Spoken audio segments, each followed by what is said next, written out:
wish. Okay, that was funny. Yes. Are you going to be cranky all night? Because that was funny. You're going to be irritating all night? Probably. You are. I are. Mom, I picked a Here's the basket. You're going to be cranky all night because I'm irritating. There, we'll go that way. Tiny little tomatoes. Drop them. Oh, you lost one.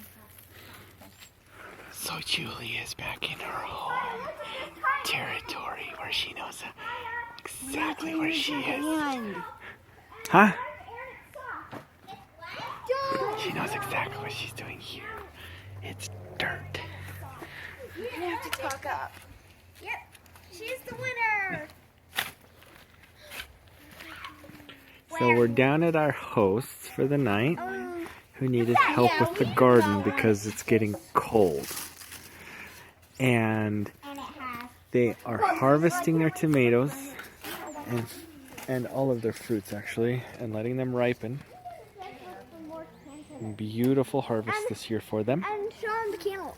Oh, look at that cantaloupe. It's right. I picked it, and it's soft. Amazing, yeah. I picked it.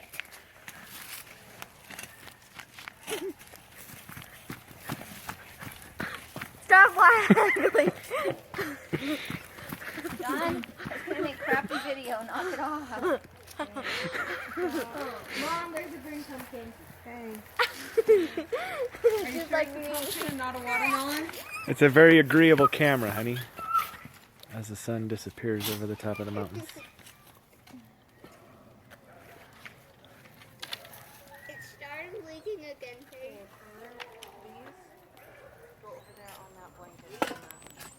It's a beautiful orange that makes it look like it's on fire. The narrator sounds like he's been drinking. Unfortunately, no. Not yet.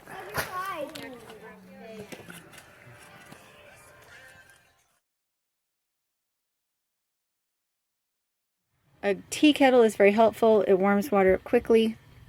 Large capacity, so I have mint tea made for the girls and me today. And I'm going to fill this up with water. Only if we have pressure. Okay, I'm going to fill this up with cold water by about an inch. So it doesn't take very much. And then what I'm going to do is I'm going to take my hot water and pour a little bit of it in so that I have some nice warm water to wash in.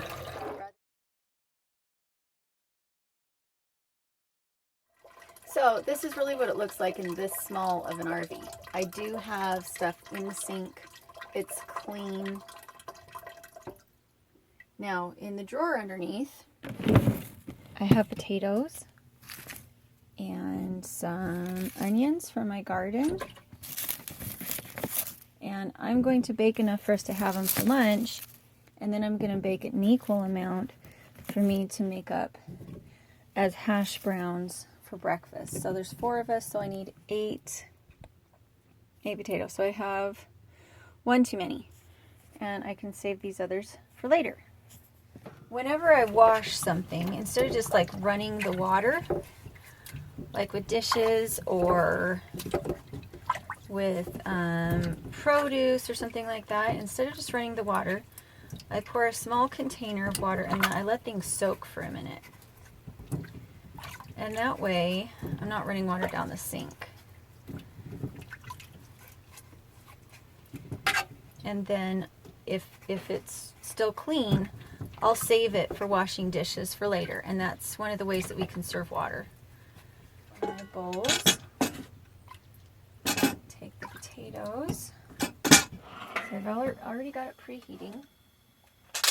And then come down here, be aware, always be very aware of the fact that there is an open flame underneath here, under there, very open. And when it needs to flare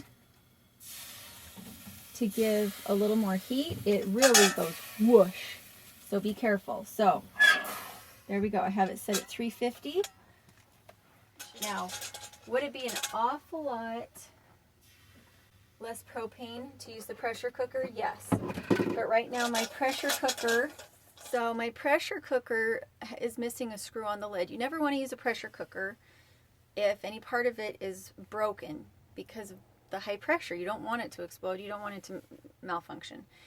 And so right now I'm not going to use it, and it takes a lot longer to bake things than it does to pressure cook them or even steam them. The reason I'm not going to just steam it, because I could still steam in my pressure cooker or I could steam in my other pot. The reason is that when you add moisture into it, that's when things start to get kind of soggy and they don't keep as well without refrigeration. Once I have these potatoes baked, they will be good for about the next 24 hours without my refrigerating them. They will have dried out when they cook, and I'm going to use them to make hash browns or maybe fried potatoes.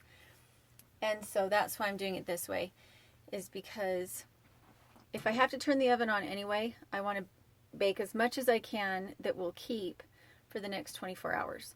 If I was doing it for just one meal and it would only take me 6 minutes because I was pressure cooking it, then I would just do enough for that one meal. So you kind of, according to your circumstances, you change the way that you cook. I told you that there's this hot bar in the back, and I don't know where the venting system is on other RVs or more modern RVs, but the venting system for this oven is that bar. Now the rest of the stove isn't going to be hot. It's going to be just fine. That bar has a lot of heat coming out of it. So I've moved everything combustible away from that bar.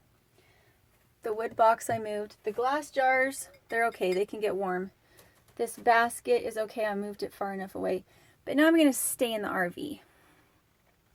I'm not going to go outside and do something else. I'm not going to get distracted taking a shower at a host or anything. I'm going to stay right here. Make sure that my RV does not catch fire, that my smoke alarm doesn't go off, nothing bad like that. Or that I run out of propane, or that my pilot light goes on. All sorts of fun things could happen, and I just want to make sure that things are safe. Okay, so they're finished. It took a lot less time than I thought it would. It was about half an hour, maybe 45 minutes. So the reason I have them up on this little strainer is so that they can cool quickly. I don't want them to be in any kind of enclosed container. I want the air to be able to flow around them. They'll cool off quickly. And then I will use them for hash browns tomorrow. And probably I'll only use half for hash browns, and the other half I'll use for maybe fried potatoes for lunch tomorrow. So I'm really, really enjoying this little oven stove unit. And if there's anything else you'd like me to show you how I make to save money in the RV, make sure to let me know, and we'll talk to you later. Stop moving so fast, Tina. Stop moving so fast. So we are out for a walk to make sure Tina has gone potty before we get back in the RV to sleep.